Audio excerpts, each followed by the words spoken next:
जो काम ISIS का हेड बगदादी इतने सालों में नहीं कर पाया, वो जुलानी ने सिर्फ 11 दिन में कर दिया। सीरिया के प्रेसिडेंट बशर अल असद देश छोड़कर भाग चुके हैं और जुलानी का एक तरह से पूरी सीरिया पर कब्जा हो गया है, क्योंकि वहाँ का टीवी स्टेशन हो, आर्मी हेडक्वार्टर्स हो या प्रेसिडेंट हाउस हो, हर जगह पर उसका कंट्रोल इस टाइम है। जो सीरियन आर्मी थी उन्होंने सरेंडर कर दिया है। इनफैक्ट बहुत सारे सोल्जर जो थे वो तो कपड़े बदलकर भागते हुए दिखाई दिए।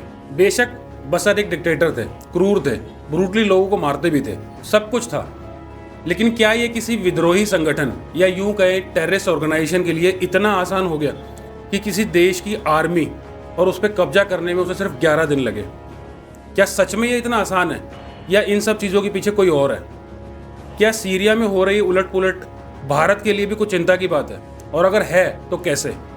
आज इस वीडियो में इन्हीं सब चीज़ों के ऊपर डिस्कशन करेंगे, लेकिन आगे बढ़ने से पहले मेरे चैनल को सब्सक्राइब जरूर कर लें, और अगर ये वीडियो पसंद आए तो इसे लाइक और शेयर जरूर करें। बात यह है कि सीरिया में लॉ एंड ऑर्डर हो गया है बिल्कुल ख़त्म, और जो आर्मी है उसका कोई नामो निशान नहीं है। सीरिया के जो प्रेसिडेंट हैं उन्होंने भागकर रशिया में शरण ले ली है और सीरिया पूरी तरीके से जल रहा है। लेकिन ये जो लड़ाई है सीरियन गवर्नमेंट और विद्रोहियों की, ये आज की बात नहीं है, बल्कि पिछले 12-13 साल से चल रही है। हमेशा से सीरियन गवर्नमेंट इन विद्रोहियों के हमले का मुंह तोड़ जवाब देती आई है, क्योंकि सीरियन गवर्नमेंट को ईरान और रशिया जैसे पावरफुल देशों का समर्थन हासिल था, और यही बात अमेरिका को हमेशा से पसंद नहीं थी। अब रशिया जो है वो यूक्रेन के साथ वॉर में एंगेज है, ईरान जो है वो इजराइल के साथ वॉर में एंगेज है, और इसी मौके का फ़ायदा अमेरिका ने पूरी तरीके से उठाया। पैसा, हथियार, प्लानिंग, सब कुछ अमेरिका ने इन लोगों को दे दिया, जिससे कि ये सीरिया में सरकार पलट सके और अमेरिका अपना एक पपेट बिठा दे वहाँ पे, जो उसी के इशारे पर नाचे।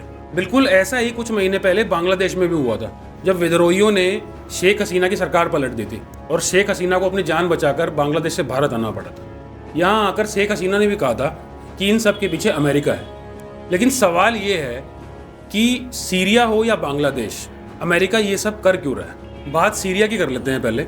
सीरिया जो है वो स्ट्रेटेजिकली बहुत इंपॉर्टेंट है, क्योंकि अगर मिडल ईस्ट में आपको अपना दबदबा बनाना है तो सीरिया के ऊपर आपका कंट्रोल होना बहुत ज़रूरी है। ये है सीरिया, इसके ऊपर है टर्की, और नीचे है वेस्ट बैंक। इराक और लेबनान से भी ये बॉर्डर शेयर करता है, और लेबनान के रास्ते ही ये हमास और हिजबुल्लाह को हथियार सप्लाई करता है। सीरिया पर कंट्रोल के बाद अब जो अमेरिका की पकड़ है वो पूरे मिडल ईस्ट पर और ज़्यादा मजबूत हो जाएगी।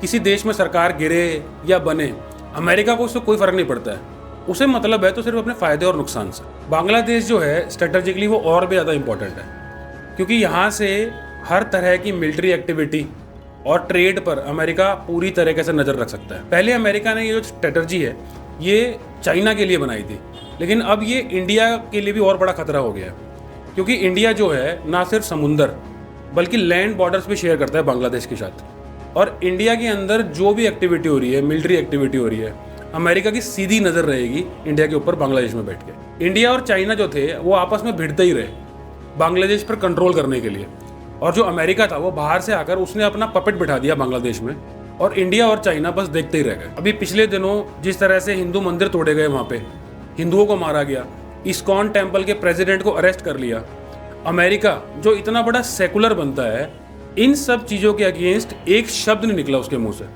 और अगर इंडिया में माइनॉरिटीज़ के अगेंस्ट छोटी से छोटी घटना भी हो जाए तो पूरी दुनिया में ढोल बजाने लग जाता है, लेकिन अब बांग्लादेश के अगेंस्ट एक शब्द नहीं बोलेगा। अमेरिका ने बहुत कोशिश भी की इंडिया को अपने पाले में डालने के लिए, लेकिन इंडिया जो है कभी कुछ खास फेवर में रहा नहीं अमेरिका के।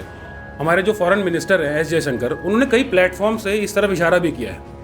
अमेरिका जो हमेशा से डेमोक्रेसी की वकालत करता आया है, खुद अपने हाथ से बांग्लादेश में उसने डेमोक्रेसी का मर्डर कर दिया। इंटेंशन क्लियर है कि इंडिया को किसी भी तरीके से प्रेशर में लाना है। पाकिस्तान और बांग्लादेश जो हमेशा से एक दूसरे के कट्टर दुश्मन रहे हैं, आज उन दोनों ने हाथ मिला लिया, और दोनों ही देशों में माइनॉरिटीज़ को मारा काटा जा रहा है। इतना ही नहीं है, पाकिस्तान लगातार बांग्लादेश बॉर्डर पर हथियार भी सप्लाई कर रहा है, जो इस तरफ इशारा कर रहा है कि ये दोनों मिलकर भारत के अगेंस्ट कुछ बहुत बड़ा प्लान कर रहे हैं। बांग्लादेश सालों से भारत का अलाई रहा है, और आज नौबत यहाँ तक आ गई है कि पाकिस्तान और चाइना को छोड़ बांग्लादेश के साथ वॉर में जाने की बात हो रही है भारत की, और इसी में जीत भी है अमेरिका की, क्योंकि चारों तरफ वॉर चल रही है, चाहे रशिया यूक्रेन हो, चाहे ईरान, हमास, इजराइल, सीरिया, सब जगह वॉर है। सिर्फ एशिया ही बचा हुआ है, और यहाँ भी जो बाइडेन जाते जाते चिंगारी सुलगाना चाहते हैं। और इसी में फ़ायदा है अमेरिका का। दुनिया अगर आपस में लड़ेगी तो हथियार तो अमेरिका के ही बिकेंगे और दुनिया भर का पैसा अमेरिका में ही आएगा, जिससे इनको फ़ायदा होगा। ठीक वैसे ही जैसे वर्ल्ड वार 2 में हुआ था, जिसकी वजह से आज तक ये वर्ल्ड लीडर बने बैठे हैं। आज की वीडियो में बस इतना ही। अपने व्यूज़ मुझे कमेंट बॉक्स में बताएं।